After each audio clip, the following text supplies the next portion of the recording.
1995 से 2000 तक 4 सेमिनार हुए हैं अमेरिका में। और ये सेमिनार कौन कर रहे थे? Think tanker.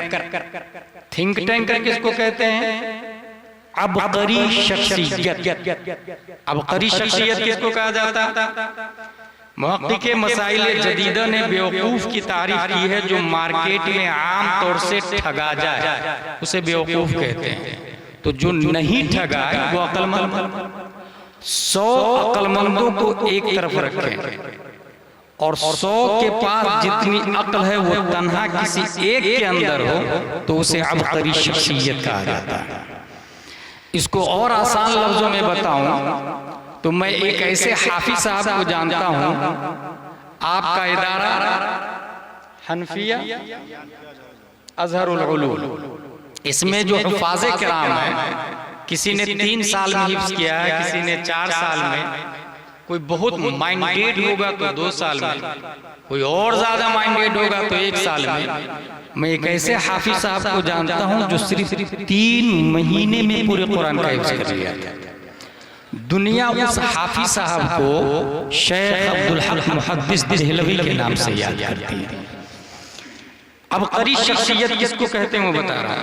मैं एक और हाफिज साहब को जानता हूं जो सिर्फ 3 महीने में पूरे कुरान 3 लाख हरूफ 77,450 कलीमा 114 सूरतें अलहम्दु से वन्नास तक 1000 अवामिर 1000 नवाही, हर आयत के अंदर 60,000 उलूम जिसके बारे में लिखा। तो वो जो 114 सूरतें हैं और 6,616 आयतें अल्लामा गुलाम रसूल सईदी की तहकीक के मुताबिक 3 महीने में पूरे कुरान का हाफिज, उस हाफिज साहब को दुनिया इमाम शाफई के नाम से याद करती है। मैं एक और हाफिज साहब को जानता हूँ जो जेल के अंदर 3 महीने में पूरे कुरान का हिफ्ज़ कर लिया। जबकि जेल में जाने के बाद इंसान रिश्वत देता है, वकील करता है, इंतजार करता है, परेशान टेंशनाइज्ड रहता है कि कोई छुड़ाने वाला आए। मगर वो मर्द मुजाहिद जेल में गया तो मुसल्ला बुलाया, कुरान बुलाया और 3 महीने में पूरे कुरान का हिफ्ज़ करने वाला दुनिया उस हाफिज साहब को मुजद्दिद अल-फ़सानी के नाम से याद करती है। एक और हाफिज साहब को जानता हूं जो सिर्फ 7 दिन में पूरे कुरान का हिफ्ज़ कर लिया। कितने दिन में? 7 दिन में। अब अबकरी शख्सियत किसको कहते हैं वो बता रहा हूं, माइंडेड। 7 दिन में वो हाफिज साहब गए इमाम साहब के पास पढ़ने के लिए। इमाम साहब मैं अल्लामा बनना चाहता हूं। इमाम साहब ने कहा जाइए पहले कुरान याद करके आइए, क्योंकि अपने यहाँ ये कम नसीबी है कि हिफ्ज़ की क्लास अलग से चलती है। अरब में हिफ्ज़ की क्लास अलग नहीं होती है। जिस तरह नहव सिर्फ एक सब्जेक्ट है, ऐसे ही 3 पारे इदादिया में, 3 पारे उला में, 3 पारे सानिया में, 3 पारे सालिसा में, इस तरह आलिम बनते बनते इंसान हाफिज भी बन जाता है। क्योंकि अपने लोग समझते हैं कि हाफिज तरावी के लिए बनता है, जबकि हकीकत में कुरान का वजूद मसाइल के दलाइल इसलिए वहाँ हिफ्ज़ का कोर्स अलग से नहीं है। हासिल ये कि वो इमाम साहब बोले आप जाइए पहले हाफिज बन के आइए। वो बच्चा गया और 7 दिन के बाद फिर आ गया, हजरत मुझे अल्लामा बना दीजिए। मैंने कहा ना कुरान याद करके कर लिया। 7 दिन में आपने पूरा कुरान याद कर लिया? बोले हाँ हजरत कर लिया। दुनिया उस हाफिज साहब को इमाम मोहम्मद के नाम से याद करती है और उस इमाम को जिसने कहा था हिफ्ज़ करके आइए, इमाम आज़म अबू हनीफा के नाम से याद करती है। मैं एक और हाफिज साहब को जानता हूं जो सिर्फ 7 घंटे में हाफिज कुरान बने। 7 घंटे में उसको किसी ने कह दिया हाफिज साहब, he thought I'm not Hafiz Quran but he said हाफिज साहब I have 2 options, मैं हाफिज नहीं हूं इसलिए मुझे हाफिज साहब कह दिया। अब या तो उसको बोल दूं भाई मुझे हाफिज साहब मत बोलना क्योंकि मैं हाफिज नहीं हूं, या तो मैं इसकी बात सच कर दिखाऊं। उसने दूसरे वाले को कबूल किया, उसको रोका नहीं, उसकी बात सच करने के लिए कुरान शरीफ बुलाया। पहले दिन अलिफ लाम मीम का पारा एक बार पढ़ा और जाके तरावी पढ़ा। दूसरे दिन सयकूल एक बार जाके तरावी पढ़ा, तीसरे दिन तिलका रसूल, चौथे दिन लन तनालू, पांचवें दिन वल मुहसनात, छठवें दिन ला युहिब्बु, सातवें दिन वइदा समिउ, आठवें दिन वल अन्ना, नौवें दिन क़ाल अल मलउ, 10वें दिन वअलमु, 11वें दिन यातदिरुन, 12वें दिन वमा मिन दाब्बा, 13वें दिन वमा उबरियु, 14वां दिन रुबमा, 15वां दिन सुब्हानल्लज़ी, 30वां दिन अम्मा यतसाअलून। ये पढ़ने के टाइम को जब जोड़ा गया तो तखमीनन 7 घंटे में हाफिज़े कुरान बनने वाला कोई और नहीं, हमारे हिंदुस्तान का पूत 10 शव्वाल 1272 हिजरी 14 जून 1856 ईस्वी में तसर्रुफात व तहव्वुलात की करवटें लेता हुआ नबी अली खां की पीठ से बरेली की धरती पर पैदा होने वाला सुन्नियों की आन बान शान इमाम अहमद रज़ा खां।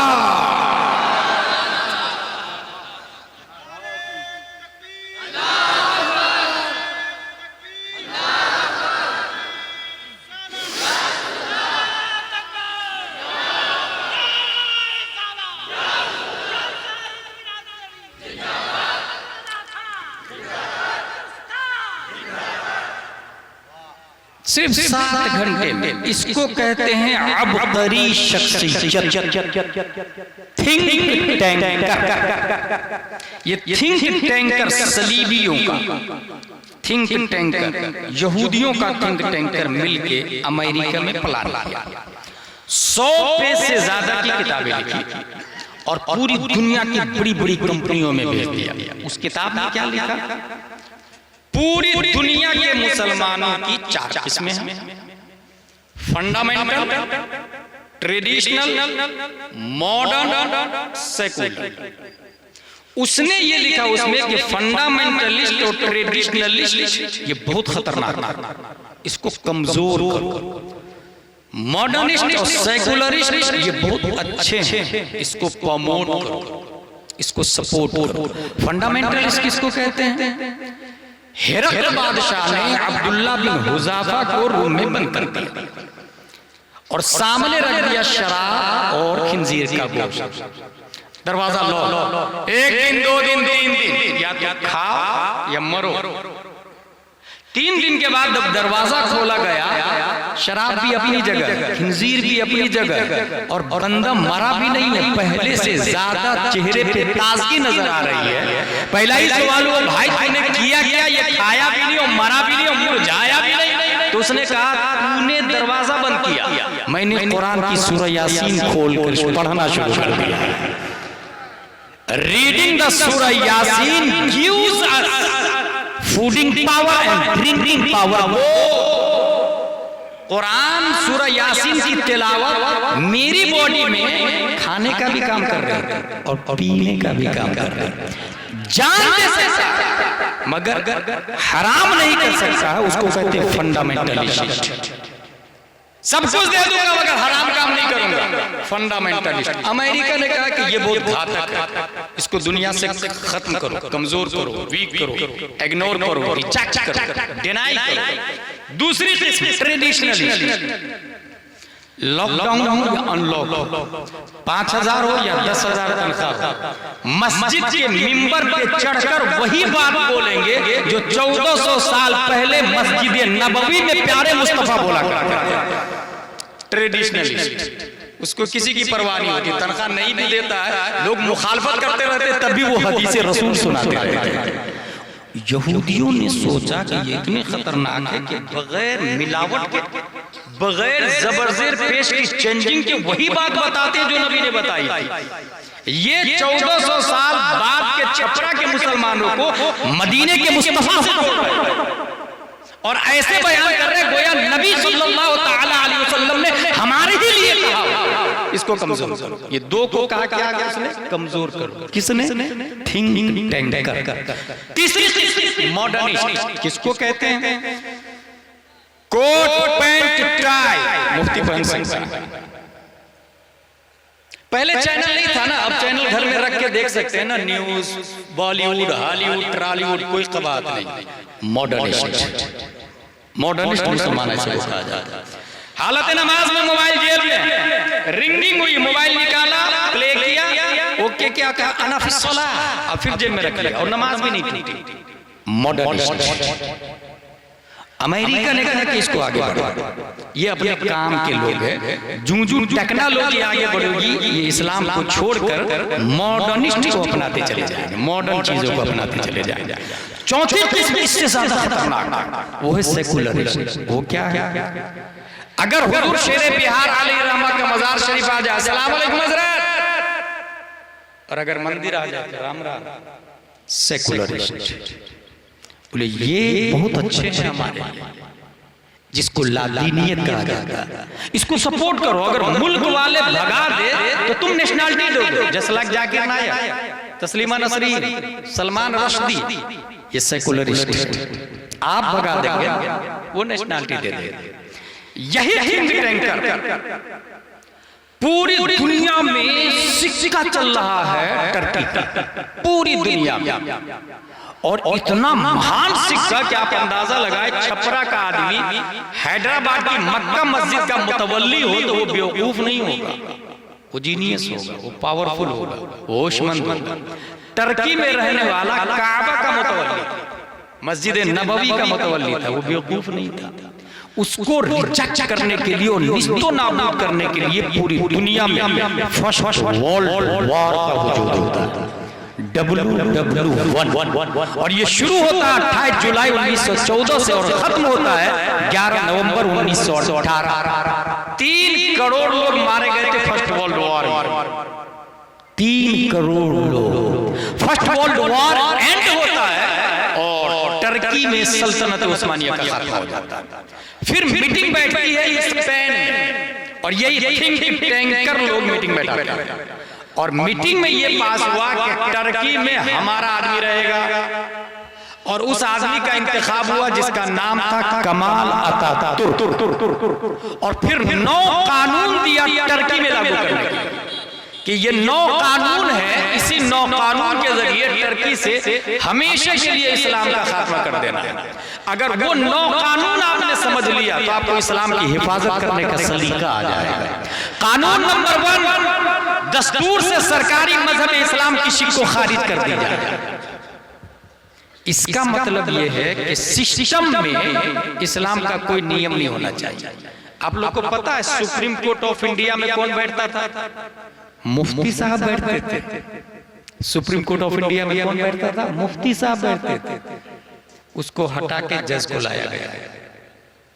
सिस्टम में वो रहेगा, पार्लियामेंट में वो रहेगा, तो जिस हराम को हलाल करना हो पार्लियामेंट से पास कर लेगा। इसलिए उसने कहा सिस्टम ही से इसको हटा दिया गया। मजहब इस्लाम की हर शिर्क को सिस्टम से खारिज कर दिया जाए। पहला कानून लागू हुआ। इसका मतलब ये हुआ कि अगर छपरा में, बिहार में, इंडिया में इस्लाम को बचाना हो तो सिस्टम में आना। कानून नंबर 2, मुल्क भर में दीनी मदारिस खानकाहों पर पाबंदी लगा दी जाए और मजहबी तालीम पे पाबंदी लगा दी जाए। मदारिस पे पाबंदी, खानकाहों पे पाबंदी और मजहबी तालीम पे। मदारिस पे क्यों पाबंदी? क्योंकि अगर मदरसा रहेगा तो फिर से अल्लामा इब्ने अरबी बने और फिर से कोई अर्तुगरुल गाजी पैदा हो जाए। इसलिए न रहे बांस न बजे बांसुरी। जिस वक्त स्पेन को टारगेट किया गया था और स्पेन को खत्म किया गया था तो तकरीबन 2 लाख से ज्यादा उलमा को ये लॉलीपॉप दिया गया। क्या आप गुंबद खतरा की ज़ियारत करना चाहते हैं, हज करना चाहते हैं? बोले हाँ चाहते हैं ना। बोले आइए ना, कश्ती में बैठिए ना। कश्ती में बैठाया और बीच समंदर में ले जाके कश्ती को डुबो दिया। ये स्पेन की तारीख बता रहा हूँ, क्योंकि उलमा रहेंगे तो फिर से कोई आलिम पैदा हो जाएगा। यहीं से क्या पता चला? छपरा में 100 जाहिल मिलके भी किसी एक जाहिल को आलिम नहीं बना सकता, मगर एक आलिम जिंदा है तो वो हजारों जाहिल को अल्लामा बना सकता है। अगर हजारों घर टूट जाए उतना फर्क नहीं पड़े। अगर मदरसे की एक ईंट भी हिल जाती तो समझिए इस्लाम की जड़ कुल्हाड़ा को चल। अगर ये पॉइंट आपको समझ में आ रहा है तो आप इस्लाम की हिफाजत कर सकते हैं। और अज़हरुल उलूम की क्या अहमियत है इस्लाम में, इसका अंदाजा लगा सकते हैं। मदारिस पे पाबंदी लगा दी। खानकाह पे भी पाबंदी लगाओ, क्योंकि उन लोगों को पता था कि मदरसे वाले 8-9 साल पढ़ाते हैं तब अल्लामा इब्ने अरबी पैदा होता है। खानकाह वाले गले से लगा के ही अल्लामा इब्ने अरबी बनाते हैं, सीना से सीना मिलाते हैं और इल्म को उतार देते हैं। इसलिए खानकाह पे भी पाबंदी लगाओ, मजहबी तालीम पे भी पाबंदी लगाओ। इसका मतलब क्या हुआ? अगर हम लोगों को इस्लाम बचाना है तो मदरसा को बचाना होगा, खानकाह को बचाना होगा, मजहबी तालीम को बचाना होगा। एक नहीं, BUMS, MBBS, MD, DM की बात नहीं कर रहा मैं, IAS, IPS हजारों मौजूद हो दुनिया में, और कोई इस्लाम पर हमला करता है तो वो डिफेंस नहीं कर सकते, क्योंकि जिस साइड के जरिए इस्लाम पर अटैक होता है उस डिपार्टमेंट में IAS, IPS चाहिए, और जिस अटैक को हमारे उलमा जानते हैं वो जवाब दे सकते हैं, उतना पावर किसी और डिपार्टमेंट में है। क्योंकि कौन सी आयत कब नाज़िल हुई, शान नुज़ूल क्या है, बैकग्राउंड क्या है, फ्रंट ग्राउंड क्या है, अप ग्राउंड क्या है, डाउन ग्राउंड क्या है, उलमा से बेहतर कोई नहीं जानता। इसलिए याद रखिए, अगर इस्लाम की हिफाजत करनी है तो मदारिस की हिफाजत। कानून नंबर 3, औरतों को तमाम मामलात में मर्दों के मुसावी करार दी जाए और पर्दे पर पाबंदी लगा दी जाए। मर्द औरत दोनों काम करेंगे, नकाब कोई नहीं पहनेगा। मेरे भाई, मर्द औरत दोनों काम करेंगे। प्लान किसका? यहूदियों का, थिंक टैंकर का, याद रखिए। मैं भी जॉब में, मेरी बीवी भी जॉब में, ऑफिस में काम करने जाती है, मैं अलग जाता हूँ, मेरी बीवी अलग जाती है। 10 साल, 20 साल, 30 साल ड्यूटी कर रही है वो। जाहिर सी बात है ऑफिस में और भी वर्कर होंगे, कंपनी में और भी लोग होंगे, उससे उनकी टॉकिंग नहीं होगी। जब टॉकिंग होगी तो रिश्ता आगे बढ़ेगा, और इस रिश्ते को पार्लियामेंट ने अलाउ करार दिया। इसका नाम दिया लिविंग रिलेशनशिप। इस्लाम की नजर में वो हराम है, उसके यहाँ वो हराम ही नहीं। उस मुल्क में हम लोग रह रहे हैं, ऐसे में अगर अपने इस्लाम को और अपनी नस्ल को बचाना हो कि ये बच्चा आप ही का है, तो अपनी बीवियों को कंट्रोल में रखें। मर्द जो ही कहा कबूल है, कबूल है, कबूल है, नानो नफका, कपड़ा, सकना, मकान, सब कुछ मर्द पे वाजिब है। वो मर्द की ड्यूटी है। अगर वो आधी रोटी भी खा रहा है तो उसकी जो नस्ल होगी वो हलाल होगी, मगर ऑफिस में जाने वाले की कोई गारंटी नहीं दे सकते। शरीयत का हुक्म अपनी जगह है, अलवलदु लिल फिराश, हकीकत रब बेहतर जाए, फतवा इसी पर, अलवलदु लिल फिराश। हासिल ये कि अगर इस्लाम की हिफाजत करनी है तो ऑफिस वाली और जॉब वाली बीवी मत लाइए, घर की रानी, कुरान शरीफ पढ़ने वाली, हदीस शरीफ पढ़ने वाली, बाहर शरीयत कानून शरीयत पढ़ने वाली, घर के अंदर रहने वाली। क्योंकि खून, पसीना, आंधी, तूफान, कुल्हाड़ा, फावड़ा, ड्यूटी, जॉब, नौकरी सब मैं करूंगा, घर की इज्जत आपके हवाले, घर की शान और शौकत आप, यही इस्लाम। पर्दे पर पाबंदी, पर्दा करके कोई औरत नहीं आएगी मार्केट में। अभी हाल में आप लोगों ने सुना ना मुस्कान का मामला, वो आप लोग को लगता है ना कि ये मुस्कान का मामला, मुझे तो नहीं लगता। मुझे तो सीधे 1400 साल पहले की मुस्कान नजर आती है। हुजूर सल्लल्लाहु अलैहि वसल्लम मदीना शरीफ पहुंचे, 3 बड़े कबीले वहां मौजूद थे, बनी नुबैर, बनी कुरैज़ा, बनी कैनका। कैनका वालों ने गद्दारी की और एक सहाबिया मोमिना को कहा नकाब उतार, उसने कहा नहीं उतारूंगी। कहा उतार, भरे मैदान में, बाजार, नकाब उतार, नहीं उतार। जबरदस्ती यहूदी लोग जाके नकाब उतारता, वो खातून चिल्लाई बचाओ बचाओ। एक मुस्लिम की गैरत के गाल पे थप्पड़ पड़ता, तलवार निकाली और उस यहूदी की गर्दन उड़ा। बहुत सारे यहूदी आके घेर लिए, उनको भी शहीद कर दिया।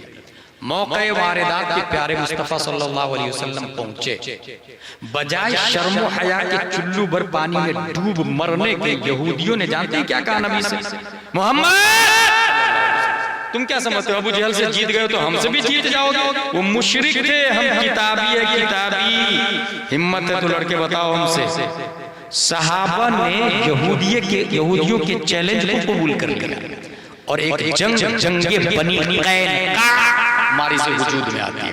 जब सहाबा लड़ने के लिए मैदान में उतरे हैं तो डर के मारे ये फट्टू और बुज़दिल कौम यहूदी दरवाजा बंद कर, किला का दरवाजा खोलकर मैदान में लड़ने को कोई तैयार नहीं। इतने बुज़दिल है, याद रखिए, लड़ने को तैयार। और एक दिन 2 दिन नहीं, 15 दिन तक दरवाजा बंद करके रखा इन्होंने किला, डर के मारे कोई बाहर नहीं आया। 15 दिन के बाद जब खाने पीने के वांदे हो गए, बाउंड्री वॉल पे चढ़े, हम हार गए, आप जैसा कहेंगे वैसा करेंगे। दरवाजा खोला गया। हुजूर सल्लल्लाहु अलैहि वसल्लम ने फरमाया, बार बार बदअहदी करते हो, मदीना खाली करो। यहूदियों से मदीना को खाली करो। वो लोग कहाँ गए पता है आप लोग? वो लोग भाग के कई हिस्सों में मुंतकिल हुए और ज्यादातर लोग शाम की तरफ आए। शाम को इंग्लिश में सीरिया कहा जाता है। उसमें 3 मुल्क हैं, उर्दुन, लिबनान, फिलिस्तीन। फिलिस्तीन पे इन्होंने धीरे से पांव जमाया और जबरन इजराइल बनाया। इंडिया का काफिर इजराइल जाता है, वहां से उन्हीं लोगों से ट्रेनिंग लेता है जिसने नकाब उतारने के जुर्म में मदीना छोड़ा और मदीना से भगाए गए। और फिर वो आके मुस्कान से कहता है नकाब उतार। कनेक्टिविटी समझ में आ रही है कुछ? यहाँ आके बोलता है नकाब उतार। यहाँ करना क्या है? वो तो मुस्कान थी जो डेयरिंग से काम की, मगर उसी कर्नाटक की बात है। जब एक औरत नकाब पहन के अंदर जा रही थी, वॉचमैन ने कहा यू कांट इंटरफियर इन नकाब, यू हैव टू रिमूव। इसके साथ आप नहीं घुस सकते, नकाब उतारे। उसने कैमरा के सामने नकाब उतारा, सोशल मीडिया पर वायरल हुआ, लोगों ने देखा, साड़ी और ब्लाउज में वो अंदर गई। वो मुस्लिम जो गई है ना, ये सिर्फ और सिर्फ जिम्मेदार वो नहीं, दरअसल ये हर इंडिया का वो मोमिन जिम्मेदार है जिसको अल्लाह ने दौलत दी और वो एफडी करके रखा है, वो LIC करके रखा है, वो 2-3 मकान बना के रखा है, वो 2-3 एकड़ और बीघा से जमीन खरीद के रखा है। ये बेटा के लिए, ये पोता के लिए, ये परपोता के लिए माँ बहन के कपड़े उतारे जा रहे हैं और वो एफडी नहीं तोड़ रहा। चाहिए कि ये था कि अगर गैरत बाकी होती तो उस खातून से कहते तू नकाब पहन, बच्ची को स्कूल से बाहर निकाल और ऐसी स्कूल के गेट पे जूते चप्पल का हाल डाल। हम अपनी स्कूल खोलते हैं, हमारी दौलत किस काम की? अपना कॉलेज होगा, अपनी स्कूल होगी, अपना हॉस्पिटल होगा। जब अपनी स्कूल होगी, सिलेबस हमारा होगा, सिस्टम हमारा होगा, यूनिफॉर्म हमारा होगा। अगर इंग्लिश भी हम दाखिल करेंगे तो साथ में दीनियात भी दाखिल करेंगे, कुरान का हिफ्ज़ भी दाखिल करेंगे, दरसियात भी दाखिल करेंगे, कंजुल ईमान और फतावा रज़विया भी दाखिल होगा। और जब जारी आएगी यूनिफॉर्म की तो हम आधा कपड़ा पना पहना के बहनों को स्कूल नहीं बुलाएंगे, बल्कि लड़कों के लिए कुर्ता पाजामा टोपी यूनिफॉर्म होगा, तो लड़कियों के लिए नकाब फातिमा ज़हरा यूनिफॉर्म होगा।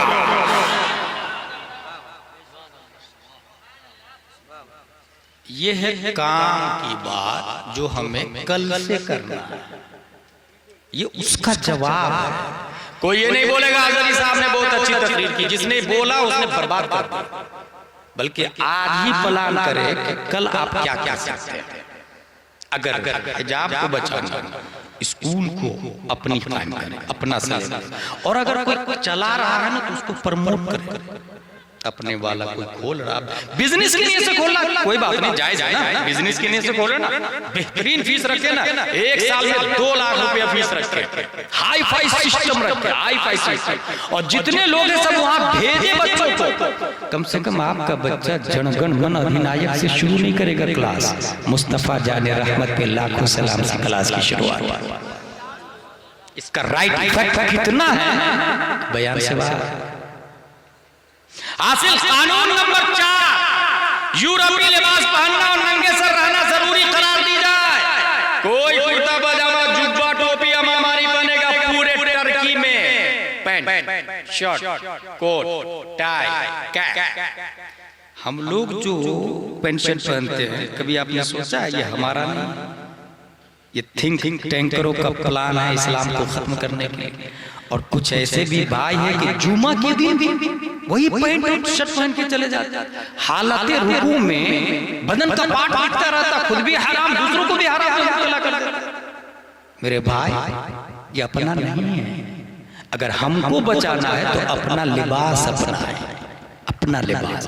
कानून नंबर 5, पीरी मुरीदी ममनू करार दी जाए, मज़ारों पर जाने पर पाबंदी लगा दी जाए, दुआएं मांगने पर पाबंदी लगा दी जाए। टर्की में थिंक टैंकरों का कानून, कमाल अतातुर्क बंदूक की नोक पर यह कानून लागू कर रहा। पीरी मुरीदी पे पाबंदी क्यों? क्योंकि यहूदियों को पता है कि अबू बकर नबी के मुरीद हो गए थे, तो सर को हथेली पे लिए कटाने को फिरते थे। अगर आज भी पीरी मुरीदी का सिस्टम रहेगा तो पीर साहब की आवाज पर मुरीद तो जान लुटा, इसलिए पाबंदी लगाओ। इसका मतलब क्या हुआ? अगर अपने लोग इस्लाम को बचाना चाहते हैं तो सुन्नी से उल-अक़ीदा पीर से मुरीद हो जाए और वो जैसा बोले वैसा करे। याद रखिएगा, मोदी, योगी, अमित शाह इस्लाम की हिफाजत के जिम्मेदार नहीं है। इस्लाम की हिफाजत के जिम्मेदार ये 10,000 वाले उलमा हैं जो वही बुखारी, मुस्लिम और कुरान पढ़ा रहे हैं। मज़ारों पे पाबंदी लगा दी जाए। क्यों भाई? मज़ार से क्या दुश्मनी है यहूदियों को? बेटा, यहूदियों को ये पता है कि मज़ार के अंदर वाला जो है ये बाहर वाले से ज्यादा पावरफुल है, इसलिए मज़ारों पे पाबंदी लगा। दुआएं मांगने पर पाबंदी लगा दी जाए। क्यों भाई? क्योंकि यहूदियों ने ये पढ़ रखा है कि जंगे बद्र में नबी ने दुआ की थी तो जिब्रील फौज लेकर के आ गया, इसलिए दुआओं पे पाबंदी लगी ताकि रहमत के फरिश्ते और रब की ताईद। इसका मतलब क्या हुआ? दुआएं भी मांगे और मज़ार शरीफ पर भी जाए, लेकिन हाँ अजमेर शरीफ जाए तो बीवी और बेटी को मत ले जाए, और वहां एक भी मुजाविर को 1 रुपया भी मत दीजिएगा, क्योंकि मोस्टली राफिजी हो गए और अमीर मुआविया रज़ियल्लाहु अन्हु की तौहीन कर गए। अब बताइए, अमीर मुआविया जानते हैं कौन है? सहाबी रसूल ही नहीं, सबसे बड़ी फजीलत वही सहाबी की। मगर एक अंदर की बात बताऊं आपको, कुरान नबी ने नहीं लिखा, कुरान सहाबा ने लिखा, नबी ने बोला है। पूरी जिंदगी में नबी ने सिर्फ एक जुमला लिखा है, मोहम्मद बिन अब्दुल्लाह, वो भी सुलह हुदैबिया के मौके पर। अल्लामा अशरफ कादरी कहते हैं नबी का ये लिखना भी मौजज़ा है और नबी का उम्मी होना भी मौजज़ा है। नबी ने पूरी जिंदगी में एक जुमला लिखा, जबकि मुअल्लिमे कायनात है, पूरी दुनिया, पूरी यूनिवर्स के टीचर, बल्कि ऐसे टीचर कि ऑक्सफोर्ड, कैम्ब्रिज, जेएनयू वालों से जाके पूछ ले कि आपके पास एक भी स्टूडेंट या टीचर कोई ऐसा है जो ऑल डिपार्टमेंट में एक्सपर्ट हो, तो बोलेगा no, I don't have any student like this. किसी न किसी डिपार्टमेंट में तो वो कमजोर होगा, मगर हुजूर सल्लल्लाहु अलैहि वसल्लम मुअल्लिमे कायनात है, इसलिए उनका ये चैलेंज है, अस्हाबी कल नजूम बिअजमिहिम इत्तबैतु बिहित्तबैतु, my every student is successful in all department. मेरा हर स्टूडेंट इतना कामयाब है कि क़यामत तक उनमें से किसी एक की पैरवी कोई कर ले, यहां भी कामयाब होगा, क्योंकि वो मुअल्लिमे कायनात है। तो कुरान नबी ने नहीं लिखा है, 14 सहाबा ने कुरान लिखा है।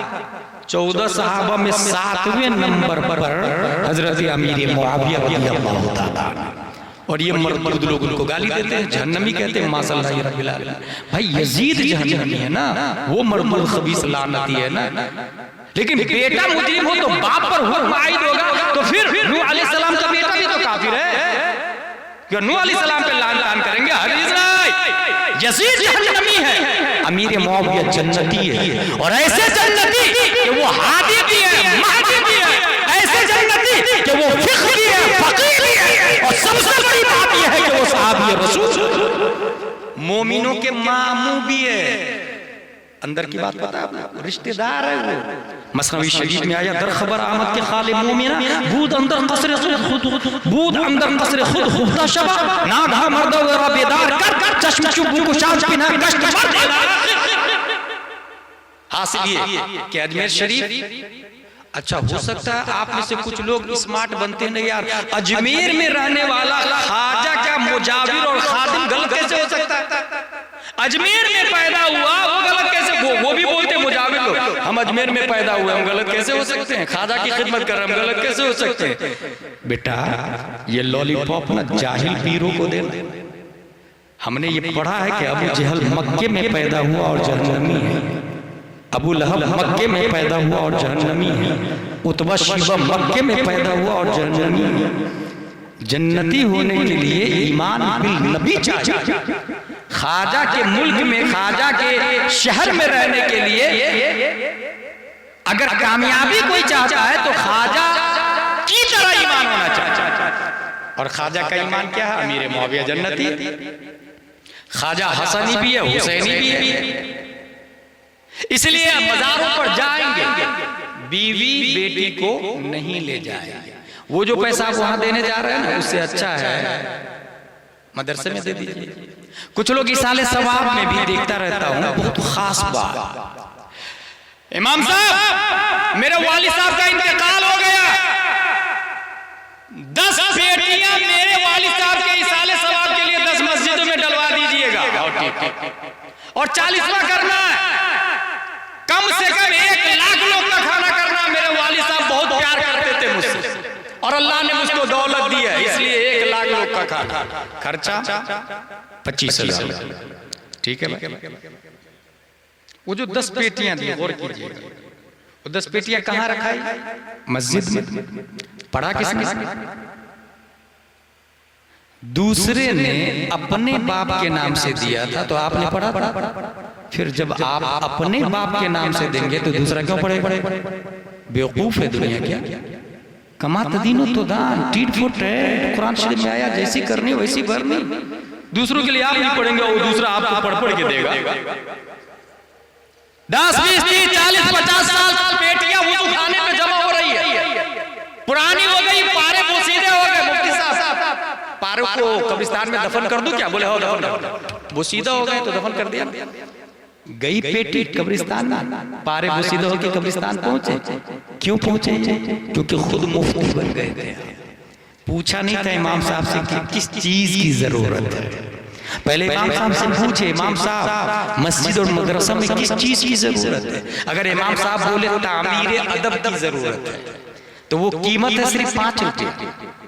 कुरान शरीफ देने की बजाय तामीर अदब दिया। एक गरीब का बच्चा तामीर अदब पढ़ता है, फिर अनवार शरीयत, फिर एदादिया, ऊला, सानिया, सालसा, राबिया, खामिसा, सादिसा, साबिया, सामिना, फसीला, तखस्सुस फिल फिक्र करता मुफ्ती बनता।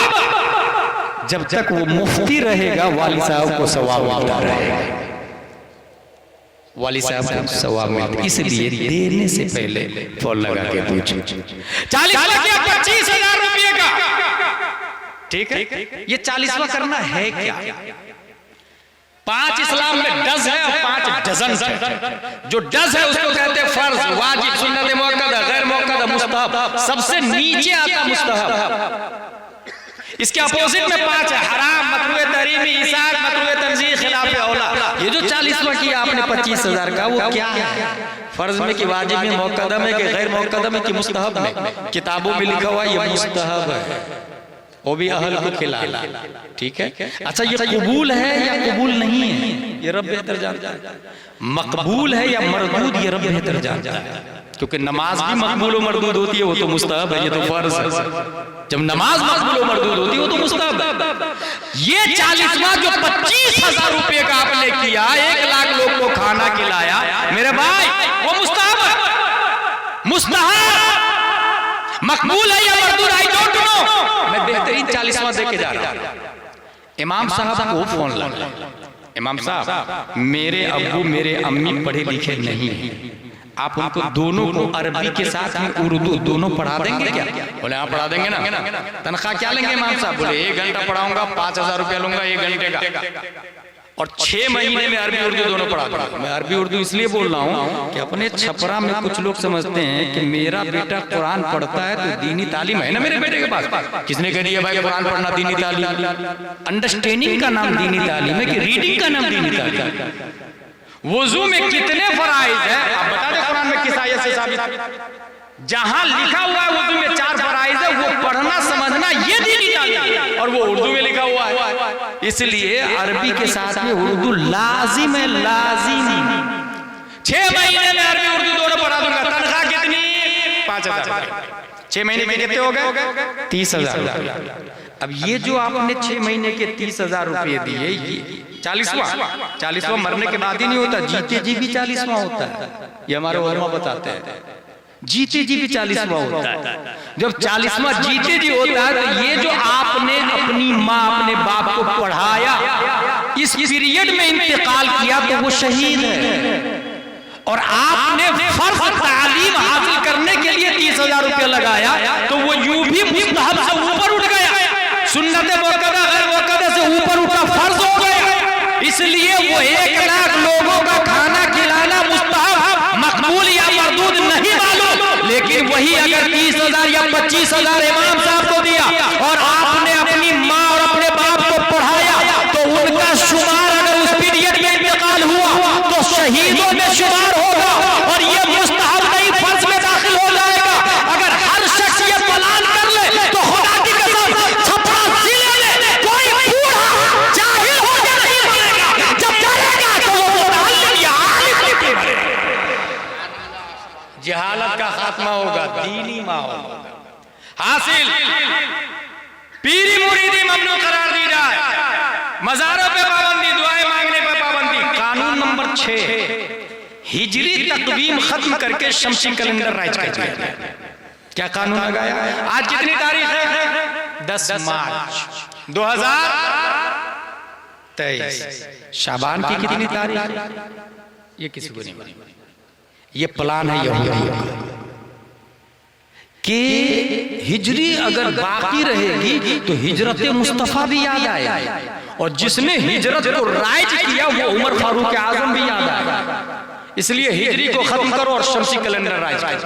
जितने लोग तारीख अभी चला रहे हैं सब उसी की पैदावार, सब उसी में मुलव्वस, सब वही फॉलो कर रहे हैं। अल्हम्दुलिल्लाह। अगर आपको हिजरी तारीख देखना हो तो ये हमारे अताए मुफ्ती आज़म हिंद हुजूर अज़हरुल कादरी है, अज़हरुल उलूम वालों से पूछे, मदारिस के बच्चों से पूछे, वही चांद भी देखते हैं, वही गवाही भी देते हैं, वही आपको बताते भी है कि भाई आज शाबान है, आज रमजान है, आज ईद है। गोया इस्लाम इन्हीं लोगों ने जिंदा करके रखा, इन्हीं लोगों ने। कानून नंबर 7, जुमा की छुट्टी खत्म करके इतवार की छुट्टी का ऐलान कर दिया जाए। जुमा को छुट्टी नहीं होगी, इतवार को छुट्टी होगी। क्यों? इसलिए कि जुमा हफ्ते के लिए थे और इन लोगों को पता है कि जुमा में इमाम तकरीर करता है तो 7 दिन में जो दिल में कुफ्र, शिर्क, फिस्क, फुजूर का असर जो होता है ना, इमाम की तकरीर से वो असर धुलता है। इसलिए जुमा की छुट्टी खत्म कर दो, कोई जुमा पढ़नी नहीं आए, इतवार को छुट्टी होगी, जुमा की अहमियत ही खत्म हो जाएगी। नतीजतन जितने लोग इतवार को छुट्टी मना रहे हैं और जुमा पढ़ने नहीं जा रहे हैं, सब यहूदियों को फॉलो कर रहे हैं, उसके सिस्टम को आगे बढ़ा। आप कभी अपने बच्चों से पूछिएगा, बच्चों शनिचर को क्या करते हो? बोले पढ़ाई करते हैं, इतवार को छुट्टी रहती, पीर को पढ़ाई करते हैं, मंगल बुध जुमेरात पढ़ाई करते हैं, जुमा को पढ़ाई करते हैं, शनिचर को पढ़ाई करते हैं, संडे को छुट्टी हुई। अब अज़हरुल उलूम में आया, इनसे पूछे शनिचर को क्या करते हैं? बोले क्लास लगती है, इतवार को क्लास लगती है, पीर को क्लास लगती है, मंगल बुध को क्लास लगती है, जुमेरात को आधे दिन क्लास लगती है, आधे दिन बज़्म करते हैं, नाज शरीफ याद करते हैं, तकरीर शरीफ याद करते हैं। जुमा को छुट्टी रहती है, कपड़े धोते हैं, नहाते हैं, खुशबू लगाते हैं, मिसवाक करते हैं, नबी की सुन्नत को जिंदा करते हैं, जुमा का इहतिमाम करते हैं। गोया इस्लाम के इस सिस्टम को अगर किसी ने जिंदा करके रखा है तो वो अज़हरुल उलूम के उलमाए किराम, वो मदारिस के उलमाए किराम। और कानून नंबर 8 बताऊं, अरबी जुबान में कुरान की इशाअत पे पाबंदी लगा दी जाए। कुरान अरबी में नहीं छपेगा, टर्किश में छपेगा। कौन कानून लगा रहा है? कमाल अतातुर्क, यहूदियों का थिंक टैंकर द्वारा पास किया हुआ कानून। क्यों? इसलिए कि जब कुरान ओरिजिनल अरबी में नहीं रहेगा तो जर जुबान तालु से मिलकर कौफ अदा होता है, किनारा जुबान दार से मिलकर वाद अदा होता है, बीच जुबान तालु से मिलकर जीम शीन या अदा होता है, ज़ा रा ज़ा जीम ओ क्या फर्क है? टर्की में पता ही नहीं चलेगा। और जब ओरिजिनल अरबी खत्म हो जाएगी तो 100-200 साल के बाद में वो मिलेगी नहीं। तो जिस तरह हमने तौरात, इंजील, ज़बूर को बदल दिया, ऐसे ही धीरे से कुरान को भी बदल दे। यही प्लान। अपने लोगों में कुछ लोग स्मार्ट बनते हैं और वो इंग्लिश में कुरान खरीद के लिए आते हैं, हिंदी में कुरान खरीद के लिए आते हैं। हराम हराम हराम, किसने कह दिया भाई जायज है? छापना भी हराम है, पढ़ना भी हराम है, क्योंकि प्रोनाउंस सही नहीं हो पाता। इसलिए अगर इस्लाम की बका चाहते हैं तो इस्लाम की बका कुरान में, और कुरान अरबी में नाज़िल हुआ। और उलमा फुक़हा ही नहीं बल्कि हज़रत उस्मान गनी ने एक रस्म पर कुरान का इज्मा कर दिया, उसी पर फुक़हा का इत्तिफ़ाक़ है। अरबी लिखने के 8 तरीके हैं, सिर्फ एक ही तरीके पर कुरान लिखने की इजाजत है। जब अरबी दूसरे तरीके पे लिखने की इजाजत नहीं है तो टर्किश में कहां से इजाजत हो जाएगी? इंग्लिश हिंदी में कहां से हो जाएगी? इसलिए इंग्लिश हिंदी जायज। कानून नंबर 9, मेरी बात खत्म होने के करीब है। नमाज कोई टर्की में नहीं पढ़ेगा, अरबी में नहीं पढ़ेगा, टर्की में नमाज पढ़ेगा, टर्की जुबान। अल्लाहु अकबर, ये अरबी है ना, ऐसा नहीं बोलेगा, टर्किश में बोलेगा।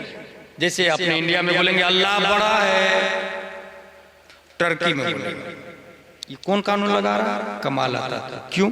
ताकि रूहे नमाज निकल जाए।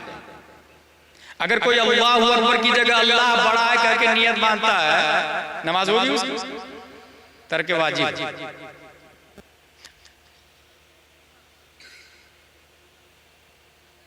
नमाज में दाखिल ही नहीं होगा, शुरुआती बात।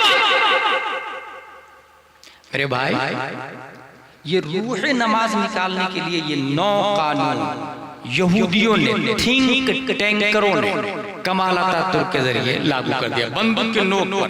अब एक बात बताता हुआ, इन लोगों का प्लान था ये अक्ल के जरिए हम इस्लाम को खत्म कर, इस्लाम को डिस्ट्रॉय कर।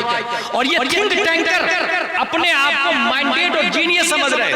मगर याद रखें आप लोग, कितने भी माइंडेड आदमी दुनिया में पैदा हो जाए, वो इस्लाम को ओवरटेक नहीं कर सकता, वो इस्लाम को बीट नहीं कर सकता। फॉर एग्जाम्पल 1817 की बात है, जब पहली बार दुनिया में जर्मन में साइकिल बनी थी, लोग दूर से देखने के लिए आए। 1894 की बात है, उसी जमाने उसी जर्मन में मोटरसाइकिल बनी, लोग साइकिल वाले को भूल गए।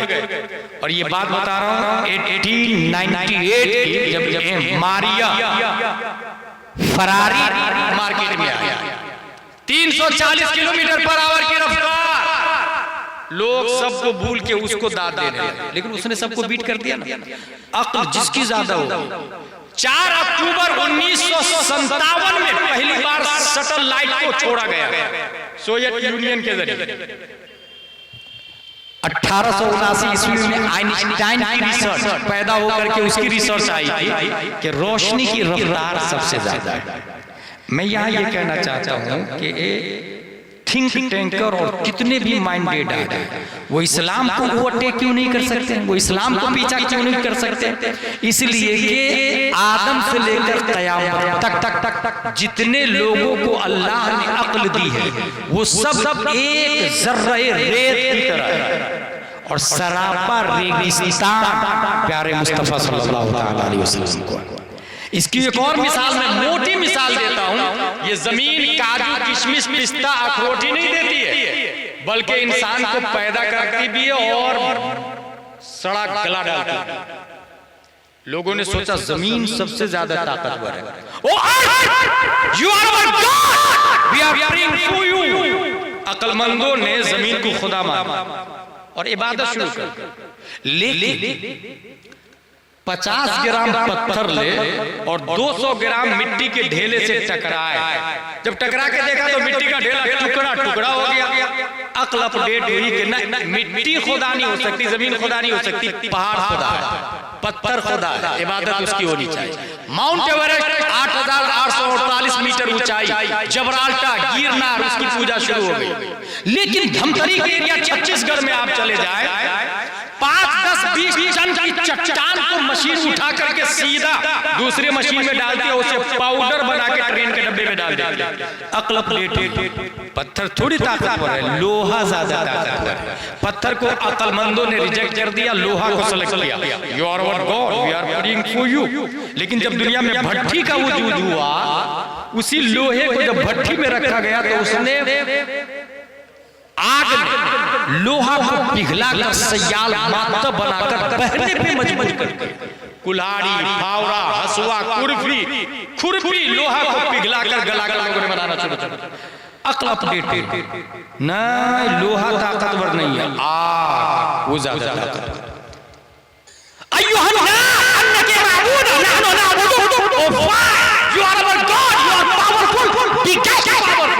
हम तेरी इबादत करते हैं, तू खुदा। लेकिन नारे नमरूद अगर आसमान से बातें कर रहे हैं, बारिश के कतरात आके उसे काफूर में बदल देते हैं।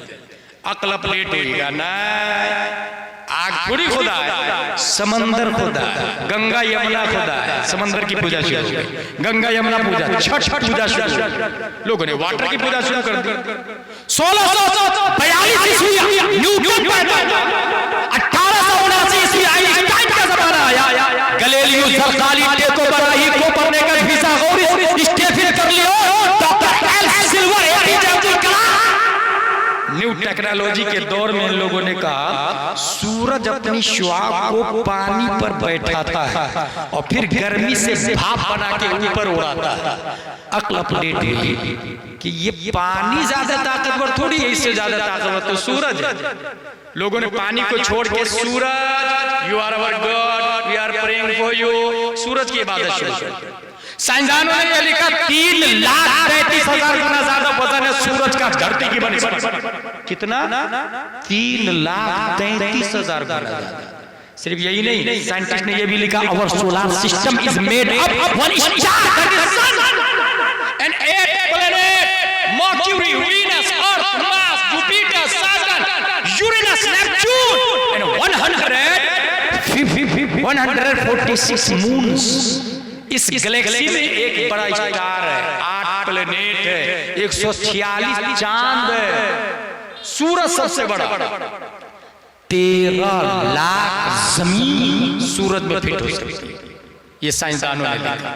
ऐसे माहौल जब अक्लमंद सूरज को सबसे बड़ा मान रहा है, कुफ्र पर मशीशत को जला रहा है, खल्लाके दो आलम 571 ईस्वी अब्दुल्ला की पीठ से, आमिना के बदन से, मकामे बैदा पीर के दिन सुबह सादिक लफ्ज़े मोहम्मद से मुसम्मा प्यारे मुस्तफा सल्लल्लाहु अलैहि वसल्लम को पैदा किया और हमारे नबी ने मकामे सहरा में अली की खातिर सूरज पर अपनी हुकूमत का सिक्का चलाया और कहा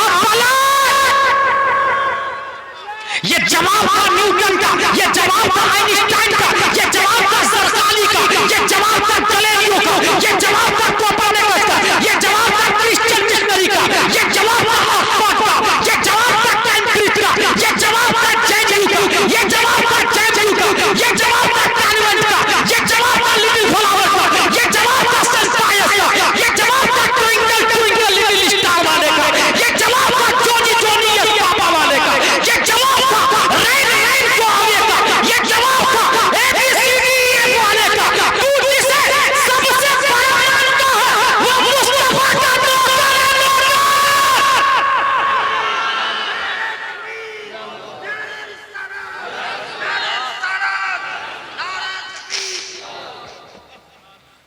जब नौकर सबसे बड़ा जिसको समझ रहे थे वही नौकर निकला।